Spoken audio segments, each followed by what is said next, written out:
High everyone, this is Mariam. আশা করি সবাই ভালো আছেন এবং সবাইকে আমার এইচটিএমএল বাংলা ভিডিও টিউটোরিয়াল সিরিজের দ্বিতীয় লেকচার পর্বে স্বাগতম। সো আজকে আমরা কথা বলবো হচ্ছে স্ট্রাকচার অফ এইচটিএমএল।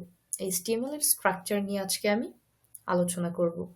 তো শুরুতেই আমরা দেখতে পাচ্ছি যে এইচটিএমএলটা শুরু হয়েছে ডক টাইপ এইচটিএমএল দ্বারা। ডক টাইপ এইচটিএমএল এই জিনিসটা কি বা এর কাজ কি, এটা আমাদের সর্বপ্রথম জানা উচিত। So let's go. It tells the browser the document is a HTML document. That means এটা ব্রাউজারকে বলে দিবে যে এটা হচ্ছে এক ধরনের HTML ডকুমেন্ট। এখান থেকে আমরা এইভাবে চিন্তা করতে পারি যে এটি আসলে ব্রাউজারকে বলে দেয় যে ব্রাউজার কি ধরনের ডকুমেন্ট পেতে যাচ্ছে। এই জিনিসটা এনশিওর করে হচ্ছে ডক টাইপ HTML।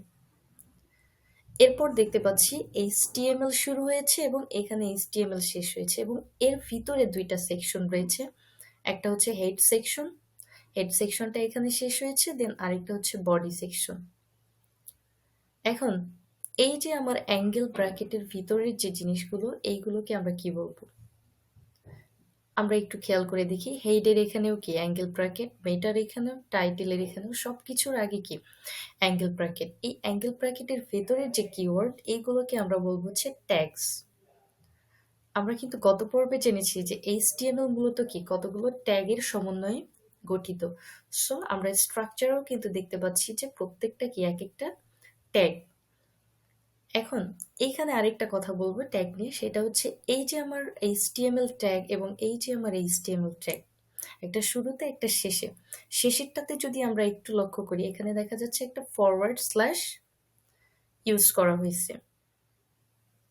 এই যে এটা হচ্ছে আমার ফরওয়ার্ড স্ল্যাশ, দ্যাট মিনস এইটা হচ্ছে এই ফরওয়ার্ড স্ল্যাশ থাকার কারণে এটাকে আমরা বলবো হচ্ছে ক্লোজিং ট্যাগ এবং শুরুর এইচটিএমএলটাকে আমরা বলবো হচ্ছে ওপেনিং ট্যাগ। এভাবে লক্ষ্য করলে এই যে হেড এখানে শুরু হয়েছে, এখানে ক্লোজ হয়েছে, তার মানে কি এটা হচ্ছে কি opening head tag, closing head tag. So এতটুকু থেকে আমরা বলতে পারি যে এইচটিএমএল ডকুমেন্টটা কি ডক টাইপ এইচটিএমএল দ্বারা শুরু হবে। এখানে আরো একটা কথা বলি যে এই যে আমার ডক টাইপ এইচটিএমএল আমরা চাইলে কি করতে পারি, স্কিপ করতে পারি। এটা হচ্ছে লেখা যে ম্যান্ডেটরি বা ইউজ করা ম্যান্ডেটরি এরকম না, বাট স্ট্যান্ডার্ড একটা রুলস যদি আমরা ফলো করি সেক্ষেত্রে আমাদের কি ডক টাইপ এইচটিএমএল লেখাটা বেটার হবে। আপনারা চাইলে শুধুমাত্র এইচটিএমএল থেকে শুরু করতে পারবেন। তাহলে এইচটিএমএল এর স্ট্রাকচার আমরা কিভাবে লিখব? শুরুতে এইচটিএমএল দ্বারা শুরু হবে, দেন এর ভিতরে থাকবে হচ্ছে হেড অংশ, হেডের ভিতরে থাকবে হচ্ছে টাইটেল। টাইটেল কি? টাইটেল হতে পারে ওয়েব পেজের টাইটেল, মানে একটা শিরোনাম, আপনি আপনার ওয়েব পেজটা আসলে কেন কি কারণে তৈরি করতে চাচ্ছেন এরকম একটা টাইটেল দিয়ে দেবেন। এরপর হচ্ছে আমার হেড অংশটা কি হয়ে যাবে, শেষ হয়ে যাবে।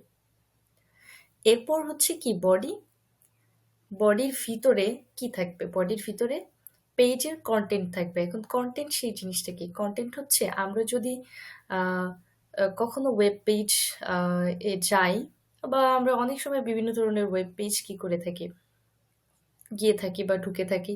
তো সেইখানে আমরা দেখব যে ওই ওয়েব পেজটাতে বিভিন্ন ধরনের কি ডেসক্রিপশন থাকে, হয়তো তাদের প্রোডাক্ট বা তাদের যদি কোনো ইয়া থাকে সেইগুলো প্রোডাক্টের ছবি থাকে।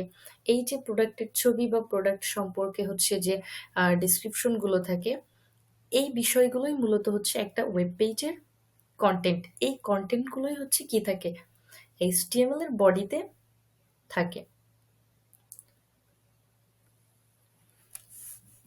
আই থিঙ্ক আপনারা মোটামুটি এখন বুঝতে পেরেছেন যে এইচটিএমএল এর প্রধান অংশ হচ্ছে কয়টা? দুইটা, হেড অংশ, বডি অংশ।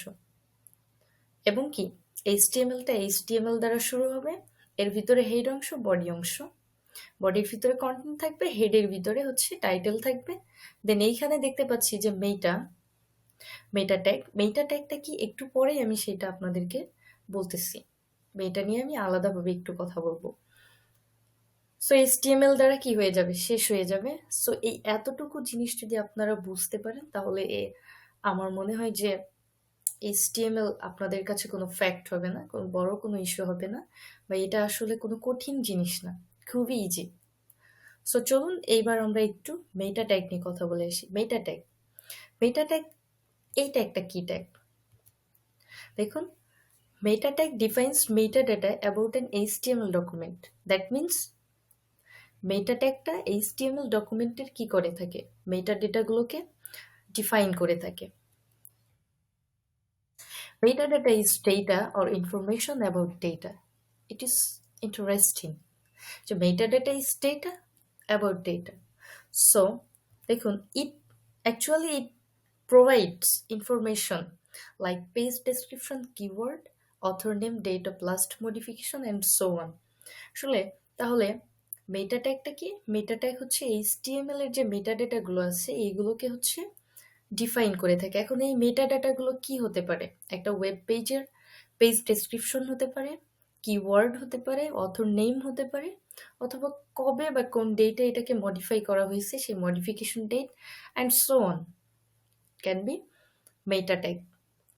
সো আই থিঙ্ক আপনারা বুঝতে পেরেছেন স্ট্রাকচার অফ এইচটিএমএল।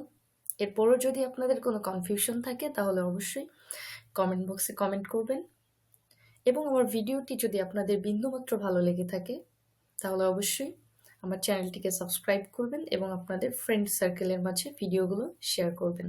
ধন্যবাদ।